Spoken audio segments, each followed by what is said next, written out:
গল্প প্রজাপতির ডানায় ভেসে। গোধূলির শেষ আলো ছড়িয়ে পড়েছে আকাশে, রেখায় রেখায় রঙিন ছোঁয়া। হলুদ, গোলাপি আর বেগুনি একসাথে মিশে যেন লিখে দিচ্ছে এক নিঃশব্দ কবিতা।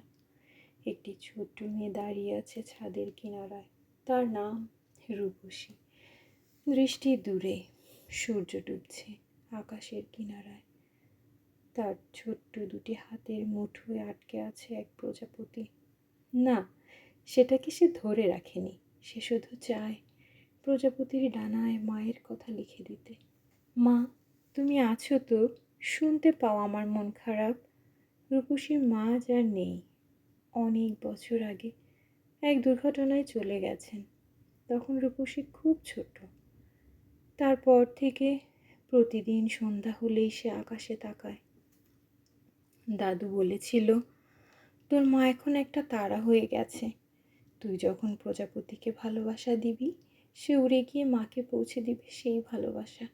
আজ ঠিক এমন এক বিকেলে এই প্রজাপতি হঠাৎ এসে বসেছিল তার হাতের তালুতে, নরম, নিঃশব্দ, যেন ভেতরে ভেতরে মায়ায় ভরা।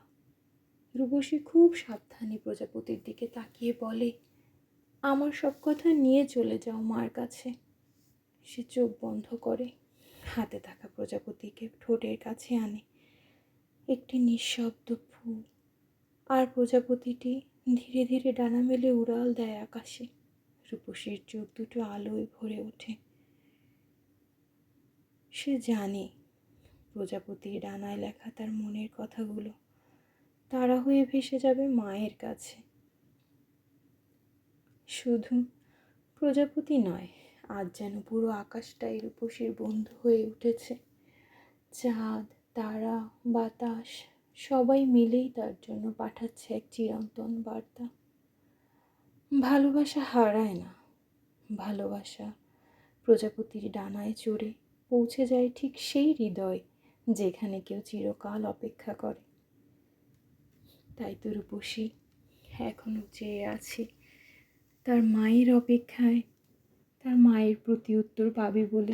আদৌ কি পাবে? মায়ের ভালোবাসা তাকে ছায়া দিয়ে যাবে আজীবন। সে এই ভালোবাসায় সিক্ত হয়ে বড় হয়ে উঠবে।